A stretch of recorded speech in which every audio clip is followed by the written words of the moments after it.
বিসমিল্লাহির রহমানির রহিম। আমরা যদি নবীর সুন্নাত না মানি, মানবে কে? রাগ করবেন না তো কেউ? রাগ করলে কি করার বলেন তো? কি বললে, কিভাবে বললে আপনি রাগ করবেন না? বিড়ি টানার বয়ান দিলে দেখেন তো কত কপাল করা, এত সুন্দর এক ওয়াজ, মোনাজাতের ঘরে রাস্তায় গিয়ে বিড়ি, বাসায় যাইতে এর মধ্যে বিড়ি। কি মোনাজাতে বিড়ি চাইছেন? রাস্তায় গিয়েই বিড়ি টানেন কেন? কোন সওয়াব আছে বিড়ি টানলে? যৌবন বাড়ে, চেহারা কি সুন্দর হয়, কেন? ইয়া আইয়ুহাল্লাযীনা আমানু ইসতাঈনু বিস-সাবরি ওয়াস-সালাহ ইন্নাল্লাহা মা'আস সাবিরিন। সাহায্য লাগবে নি? কার থেকে নিব? জোরে বলেন। আচ্ছা, এখানে একটা প্রশ্ন করব, বুঝলে জবাব দিবেন, না বুঝলে চুপ থাকবেন, ঠিক আছে? আমার নবী রহমাতুল্লিল বলেন, বলেন, তার মতো আর কে আছে বলেন তো? আমার নবী সৃষ্টির, আমার নবী সৃষ্টির শ্রেষ্ঠ।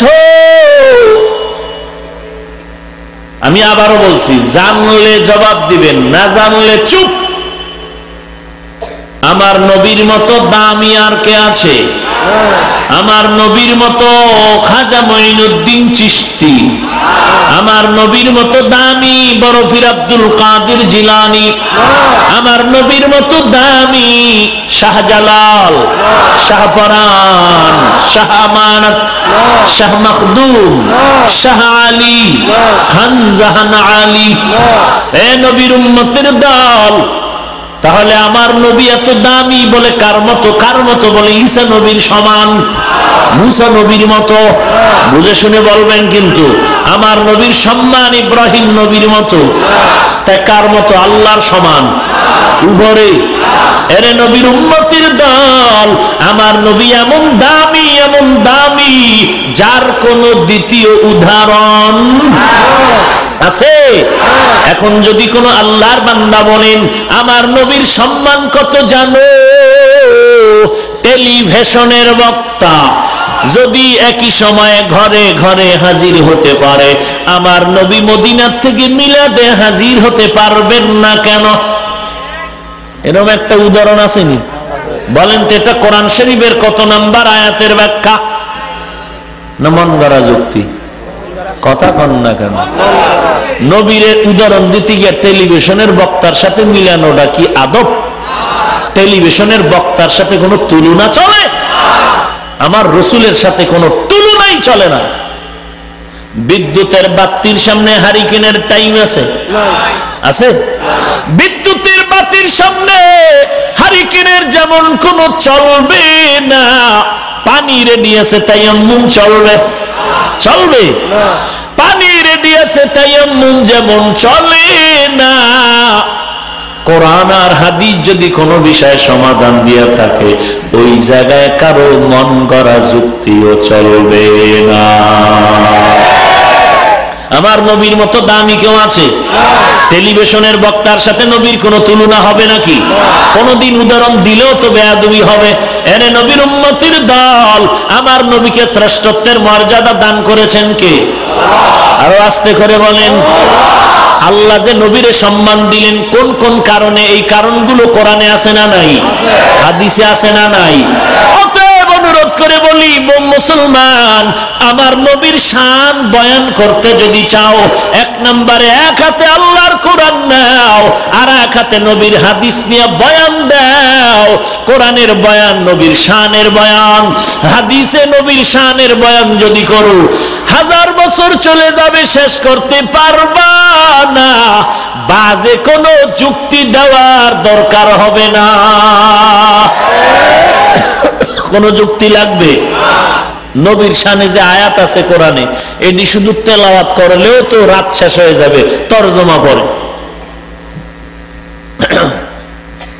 ভাইরা আমার,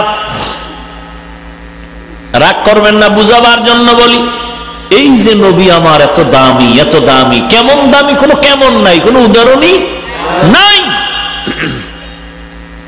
যে নবীর চেহারা দেখলেই পেটের ক্ষুধা নাই, যে নবীর ঘাম থেকে মিশকের ঘ্রাণ, নাউজুবিল্লাহ বলবেন না, জোরে কোন, সেই নবী আহা কত দামি। এবার আমাকে জবাব দিবেন, সজাগ আছেন সবাই? বুঝলে জানলে জবাব দিবেন, না বুঝলে না জানলে চুপ। এই নবীজির হায়াত কত বছর, দুনিয়ার লাইনে কত বছর? এই জীবনে রসুলের কিছু প্রয়োজন হইতো কি হইতো না? হইতো না? নবীজির জীবনে কিছু প্রয়োজন হইতো, হইতো, কথা ঠিক? সবাই একমত? নবীজির এই 63 বছর জীবনে কিছুর প্রয়োজন হইতো। জানা থাকলে জবাব দিবেন, না থাকলে চুপ। এই নবীর যে প্রয়োজন জীবনে হইতো, বলেন তো নবীজি কোন কবরে গিয়া চাইতেন আর মাজারে গিয়া বলতেন দাও? জানা থাকলে জবাব দেন। ঈসা নবীর মাজারে গিয়া চাইতেন, মুসা নবীর মাজারে গিয়া চাইতেন, ইব্রাহিম নবীর কবরে গিয়া চাইতেন। তোমার নবী কার কাছে চাইতেন? তোমার সে আল্লাহর কাছে চাইতে সমস্যাটা কি বলো? পেশ আছে কথায়? তোমার নবী আমার নবী সৃষ্টির শ্রেষ্ঠ নবী আল্লাহর কাছে যদি চাইতে পারেন, তোমার চাইতে সমস্যাটা কি বলো? আমি শুরুতেই বলছি আমি আল্লাহ ওয়ালা ভক্ত, আমি পীরের মুরিদ, কিন্তু রসুলের সাথে যার সম্পর্ক বিচ্ছিন্ন তার সাথে আমার কোনো মহব্বত নেই। যে রসুলের সুন্নত মানে না, কসম খোদার আমিও তাকে মানি না। বাকি গালি দিব না, গালি দেওয়া হারাম, গালি দিব না, পারলে বুঝাবো, না পারলে চুপ থাকবো। বিরোধিতা করিয়াও আমার গুনাহ আমল নামায় নেওয়ার কোনো দরকার, সাহায্য দরকার আসেনি, কার থেকে নিব? প্রশ্ন দুইটা শেষ, 2 মিনিটে কিভাবে নিব এর জবাব। আল্লাহ বলেন সাহায্য যদি নিতে চাও 2টা জিনিসের মাধ্যমে সাহায্য চাও, বিসবরি ওয়াস সালাহ। 1 নম্বরে ধৈর্য, 2 নম্বরে নামাজ। আজকে আমাদের মধ্যে ধৈর্য নাই, কোন নামাজের খবর নেই, আছে?